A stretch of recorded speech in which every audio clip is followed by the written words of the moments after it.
Hello everyone, we are here with Jay. Jay, if you'd introduce yourself.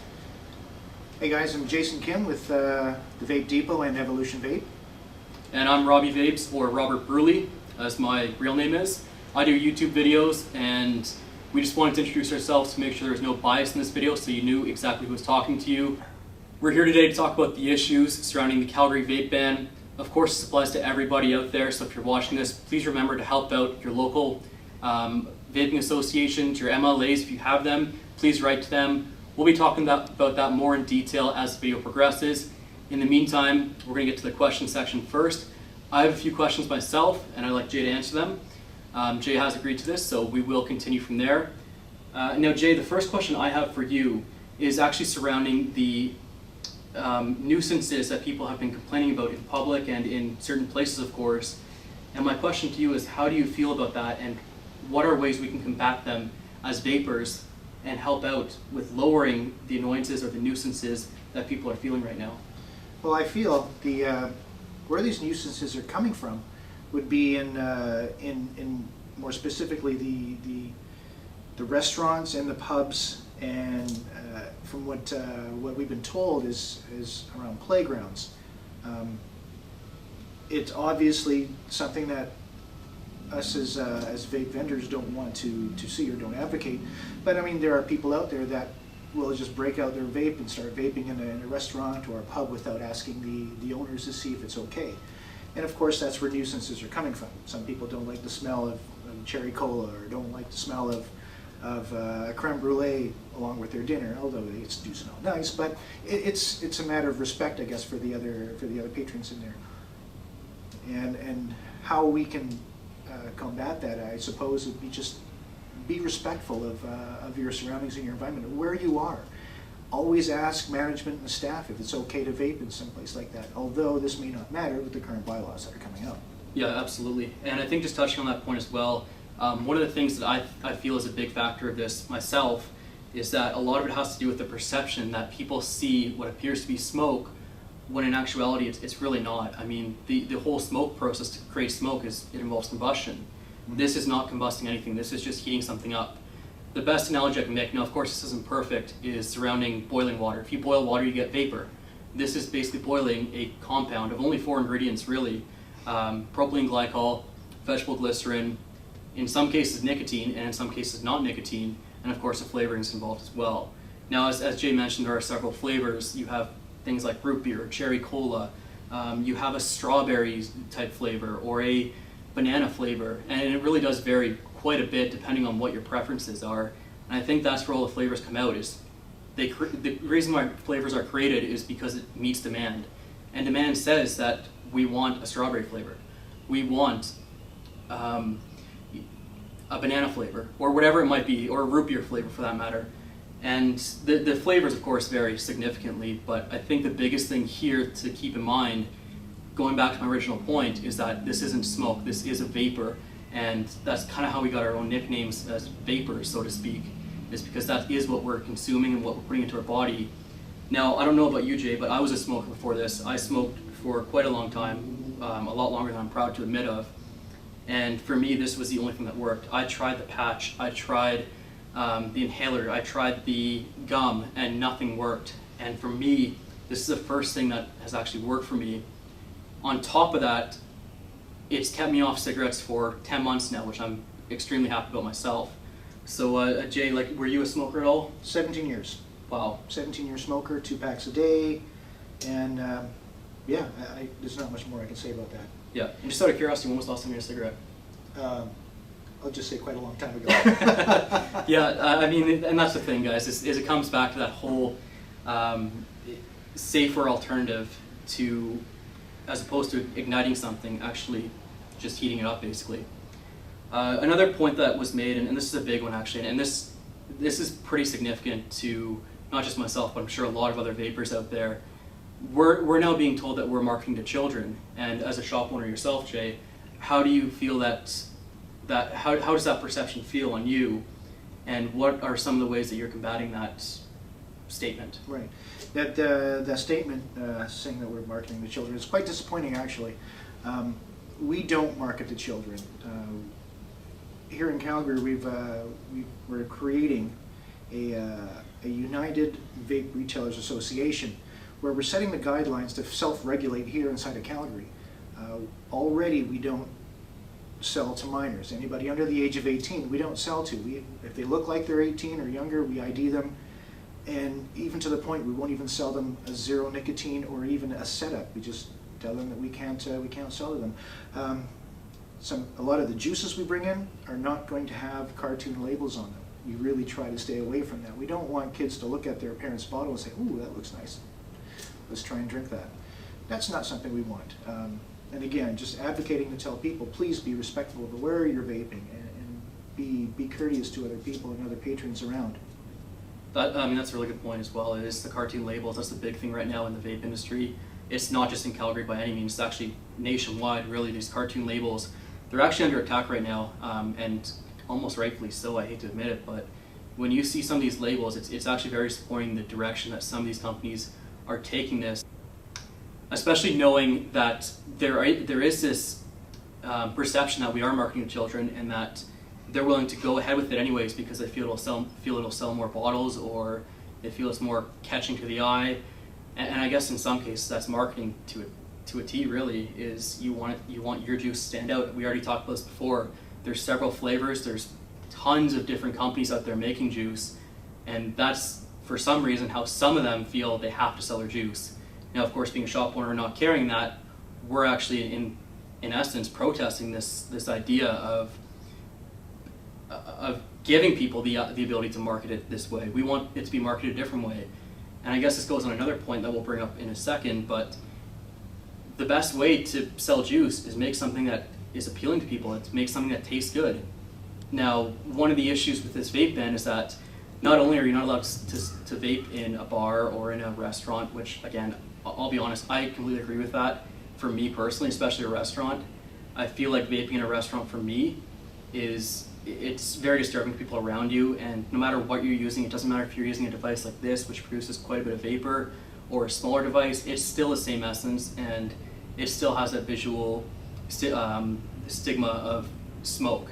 And I mean, we've gone past smoking in restaurants years and years ago, obviously, but my point that I'm trying to make, as I ramble on a little bit here, is that the vape shops are a place where you can try these juices. They're a place where you can come in, see what juice you like, and it doesn't matter if they sell 100 different juices, 500 different juices, or 10 juices.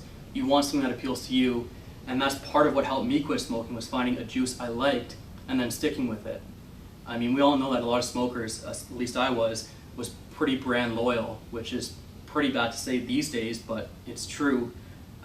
Much like that for me personally, I seem to be more flavor loyal. I have the same flavors that I vape on, and I feel like having the ban, which will actually affect vape shops, which again I'll let Jay touch on here in a second, you can no longer try the flavors or the juices and feel which one is right for you. And as a smoker trying to quit, that may be deterring some people if you spend $15, $20 on a bottle of juice that you don't like, and you realize you're better off just going back to your regular brand.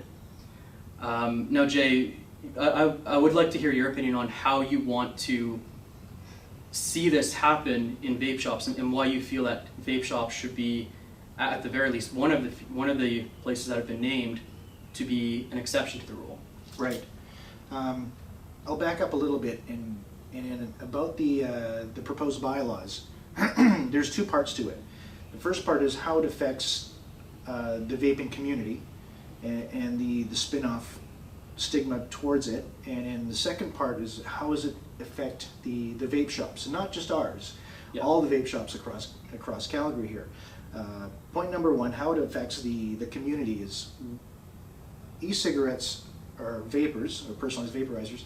They're going to be classified in the same class as cigarettes, meaning you're not going to be able to vape anywhere, not anywhere at all. You have to get out when you want to vape. You go out to your smoking pit, whatever area that your company or wherever else is designated as a smoking area. You'll have to sit in that same area or somewhere close to it and do your vaping. You can't do it more than closer than 5 meters from the front doors of any building.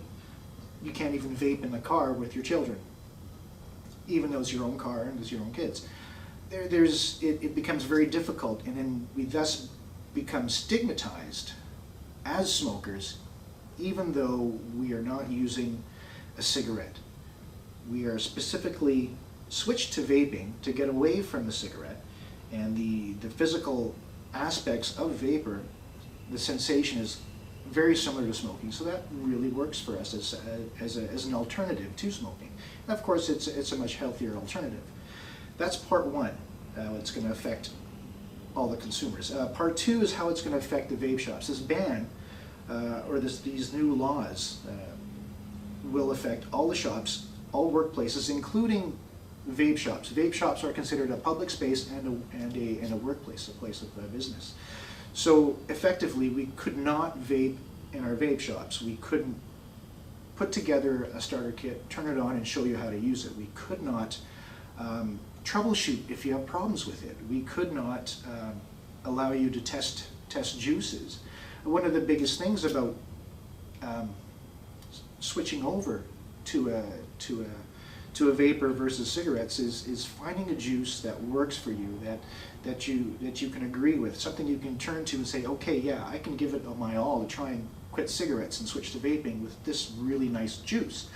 And at this point, if we can't let people test and try it, it's not going to work very well. The chances of success diminish exponentially. For some people, they have certain sensitivities to certain flavorings. They may have a gag reflex to coconut or to banana or something like that, or they may have a high sensitivity and acid reflux when they have high citrus flavors. Good point. And that's how it'll affect. The other aspect of there is a byproduct, so to speak, of vaping and vape shops. We, in essence, become a support group to those who are coming in who want to switch over, and we have customers and staff that are vaping away. We can tell them our stories. We can show them how it works. We can show them our units and how they work. And it really becomes a support group and to helping people veer away from cigarettes. I mean, that's the perfect point right there as well. As a vapor, even, like I said before, I've actually quit for about 10 months now, and I'm sure it'll last a lot longer than that. But one of the biggest challenges was it took at least around 6 months for me to stop having that craving of a cigarette. And coming into a vape shop, even 6 months after I'd quit, was still a way to support myself and even others who were new to vaping, to help kick the habit, because you get that reinforcement, you get that ability to be away from smokers actually as well, which is another point that for me as a consumer, the reason why I like going to a vape shop is because I'm not out with the smokers and I can be in here, and this is the one place where I feel comfortable doing it. Obviously we talked about the stigma earlier about how it's perceived as smoke. Well, in some cases, like a device like this that produces quite a bit of vapor, I actually get worse looks than a smoker when I'm in a smoke pit, because I actually go to smoke pits when I'm at a bar or when I'm at a restaurant or actually a shopping mall even for that matter. I'll go to the smoke pits and I'm the one who gets the looks, even though there's someone with a cigarette in their mouth right next to me, and I almost feel like I'm being judged for my decision to quit smoking.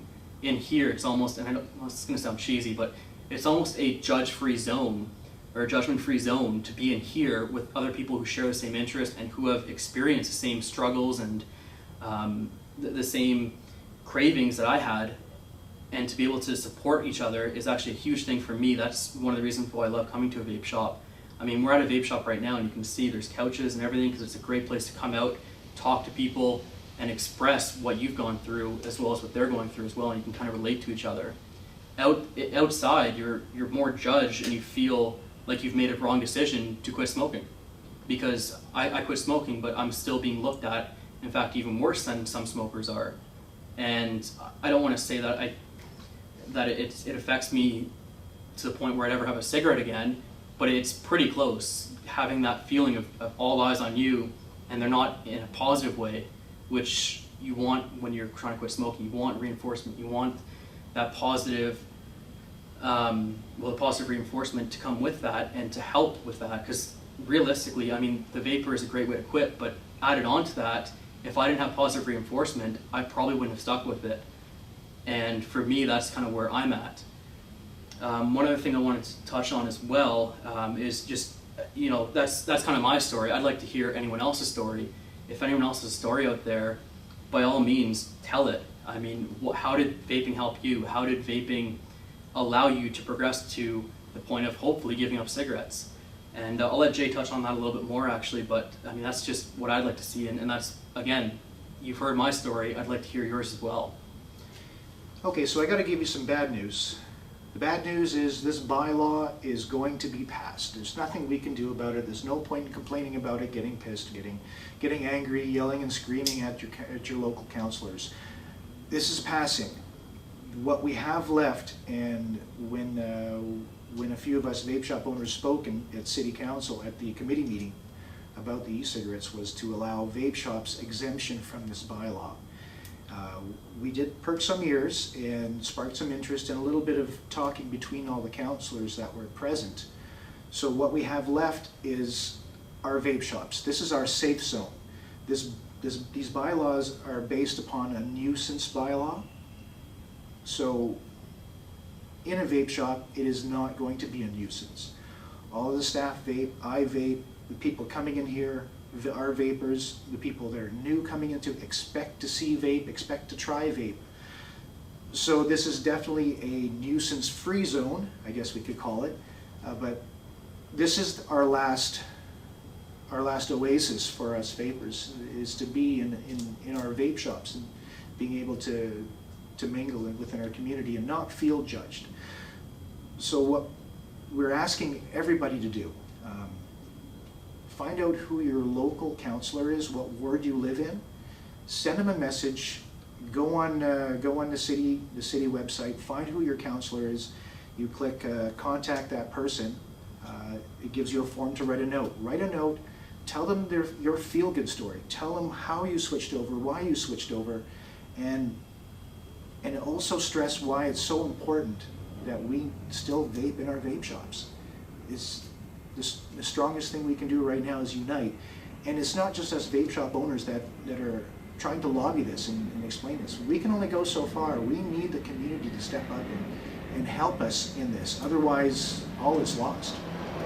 Yeah, that's a really good point actually. I mean, as someone who only actually vapes in a vape shop out of all the places on that list, to me that means the most to me, because it's the one place, like I said before, where I don't get judged or anything like that.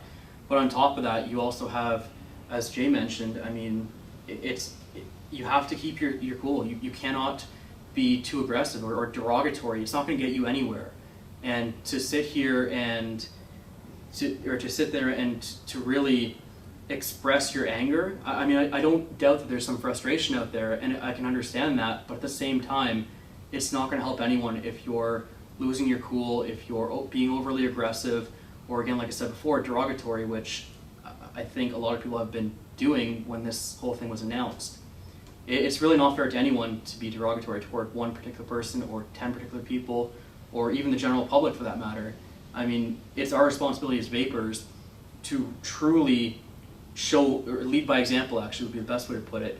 You have to be out there and you have to show that we're very respectful of each other, we're very respectful of people's space, their personal space as well. And even if someone knows it's just vapor, it's still bothersome to a lot of people as well. And I can see why. I mean, you're basically breathing on someone in essence if you're blowing it in their face or whatever. Mm-hmm. Now, I haven't seen that before, but I hope no one does that. And like I said before, just lead by example. That's the best thing we can do here. So Jay, any final thoughts on what you'd like to say? Anything you'd like to? No, I guess I'd beg and plead would be for the entire community in Calgary here to contact your local councillor in your ward. Hit that contact button when you log into the Calgary website, and please send them your feel-good story. Please tell them why we need to continue vaping in our safe zone, which is our vape shops. We are stigmatized now. We can't get away from that, but we can at least try and save our vape shops. Yep, good point, Jay. Well, I guess that pretty much ends the video here. I do appreciate everyone's support and their feedback as well. And even if you're not a vapor, if you have feedback to leave, by all means, leave the feedback that you want to leave. We're open to anyone speaking their mind and hearing out the people who are not just vapors, but also the general public. So again, thank you all for watching this, and we do appreciate it. Until next time, we'll see you guys later.